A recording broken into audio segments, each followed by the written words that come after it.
जो कांग्रेस पार्टी का प्रत्याशी होने के नाते मुझे उचाना विधानसभा के लिए समर्थन दिया है, उसके लिए मैं एटक का और इनके सभी पदाधिकारियों का धन्यवाद करता हूं, इनका आभार व्यक्त करता हूं। इन्होंने संस्था के तौर पे एटक के नाते फैसला लिया है कि हरियाणा में जितने भी कांग्रेस के प्रत्याशी हैं उनको ये अपना समर्थन देंगे। जैसा आपको पता है बहुत सी सरकार की जो ऑर्गेनाइजेशंस हैं उनके कर्मचारी या उनकी संस्थाएं जो हैं वो एटक के साथ या तो एफिलिएटेड हैं या उसके डायरेक्ट मेंबर्स हैं, और इससे बहुत लाभ कांग्रेस पार्टी को इस असेंबली चुनाव में मिलेगा। और मुझे एक और चीज़ की खुशी है कि इन्होंने ये समर्थन का जो सिलसिला शुरू किया है, इसकी शुरुआत उचाना विधानसभा से की है। इसके लिए मैं इनका निजी तौर पर आभार व्यक्त करता हूँ।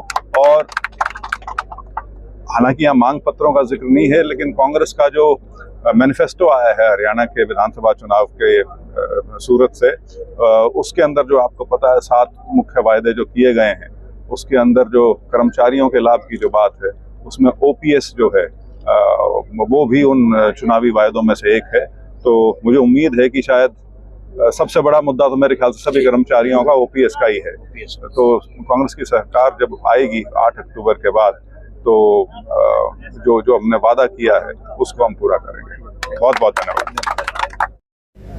सर। आज जो समर्थन देने के लिए आए हैं यहाँ, किस तरह से निरंतर समर्थन मिल रहा है? ये तो वैसे तो हरियाणा से संबंधित बेशक हों, लेकिन ये तो सारे देश की मांग है और सभी ने अपने जो भी जिसको पेंशन बोलते हैं, पेंशन तो कई देशों में नौकरी की तनख्वाह से भी ज़्यादा मिलती है, क्योंकि ये सोशल सिक्योरिटी का एक बहुत बड़ा अंश है।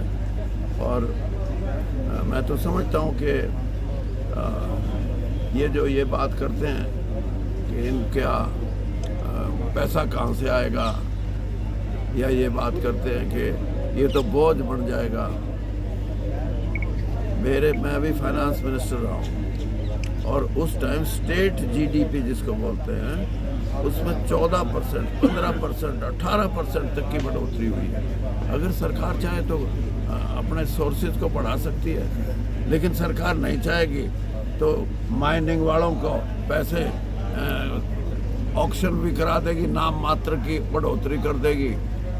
अकेले माइनिंग से मैं ये कहता हूँ हरियाणा में कम से कम 2000 करोड़ रुपया महीने की बचत हो सकती है। तो कोई इन बातों को देखता ही नहीं।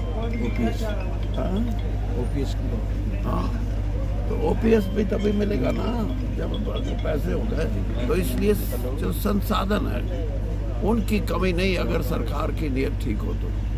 और ओपीएस एक ऐसी चीज़ है, जैसे मैंने शुरू में कहा कि ये एक अच्छा जीवन जीने के लिए बहुत ज़रूरी है। वरना क्यों आप अब बुढ़ापा पेंशन की बात करते हो, जिनका कोई संबंध भी नहीं है किसी नौकरी से और से, लेकिन उनको भी सोशल सिक्योरिटी सबसे बड़ा इशू होगा इस देश में आने वाले समय में।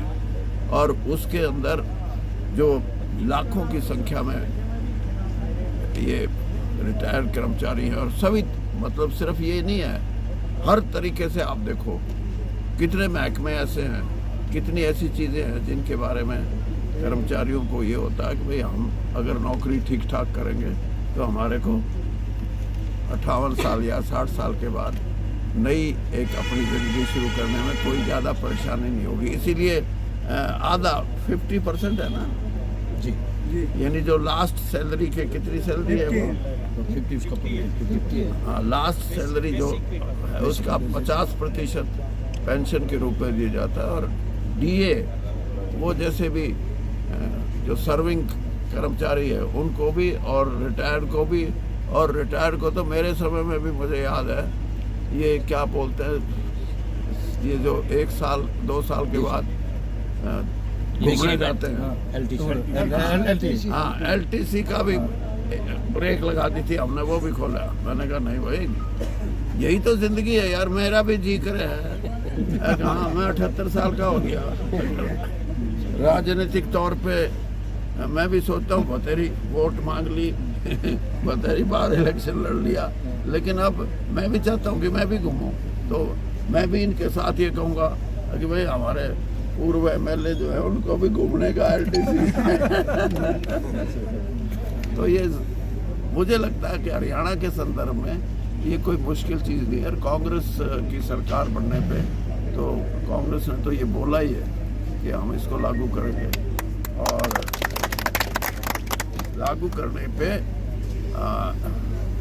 ये भी बता दूं, एक ऐसा प्रदेश है इस देश में, हिमाचल, उनके कर्मचारी खुश रहे, रिटायर्ड कर्मचारी खुश रहे, तो वो सरकार आगे भी बढ़ सकती है। वो ना खुश हों तो सरकार को पलटा देने में सबसे बड़ी एजेंसी है वो।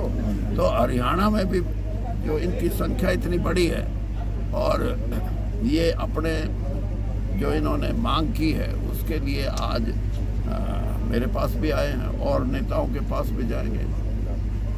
और मुझे लगता है कि ये जो हरियाणा के घोषणा पत्र में कुछ बातें कही गई हैं उसमें इसका पूरे तौर पे जिक्र है, और ये जब लागू हो जाएगा तो मैं इन यूनियन वालों से ये कहूँगा भाई मेरे लिए मिठाई का निबंधन सर आप एक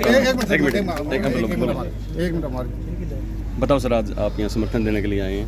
अखिल भारतीय ट्रेड यूनियन कांग्रेस जो मजदूर कर्मचारियों का बहुत बड़ा संगठन है, उसने फैसला लिया था कि हम हरियाणा में जो बीजेपी को हराएंगे और कांग्रेस को जिताएंगे उसका समर्थन करेंगे। और आज हम यहाँ राज्य के हमारे नेता जो सीनियर नेता है पहल सिंह जी हैं, दलाल जी हैं और तमाम साथी आज यहाँ पर आए हैं उचाना में, और हम ये चाहते हैं और यह कोशिश रहेगी हमारी कि भाई विजेंद्र बहुत भारी वोटों से जीते, उसके समर्थन में आए हैं। हमारे साथ रिटायर्ड कर्मचारी संगठन है, रोडवेज कर्मचारी का संगठन है, भवन निर्माण का संगठन है, आंगनबाड़ी का संगठन है और मजदूर संगठन है। हम सब ने ये समर्थन किया, पूरे हरियाणा में किया है। और आज हमने पहली बार यहाँ उचाना में आके, क्योंकि हमारे बहुत ही सीनियर नेता वीरेंद्र जी हैं और हम विजेंद्र जी भाई साहब से भी मिलेंगे, और उनका ये कहने आए कि हम आज से ही यहाँ पर जुटेंगे, घर घर जाएंगे जहाँ जहाँ हमारा साथी होगा, और भाई विजेंद्र के लिए प्रचार करेंगे, कांग्रेस पार्टी के लिए प्रचार करेंगे और भारी मतों से जिताने का प्रयास करेंगे। मैं पहल सिंह तंवर, प्रदेश अध्यक्ष AITUC हरियाणा एवं वर्किंग प्रेसिडेंट रोड रिटायर्ड कर्मचारी संगठन हरियाणा। आज का जो हमारा यहाँ आने का उद्देश्य है उसमें AITUC के जनरल काउंसिल के विशाखापट्टनम में लिए गए फैसले के अनुसार जो हमारी राष्ट्रीय महासचिव है कॉमरेड अमरजीत कौर जी ने ये हमें आदेश दिया है कि हरियाणा विधानसभा के अंदर कांग्रेस के जो प्रत्याशी हैं उनको भारी मतों से समर्थन करते हुए वोटों से जिताने का एक फैसला हुआ है।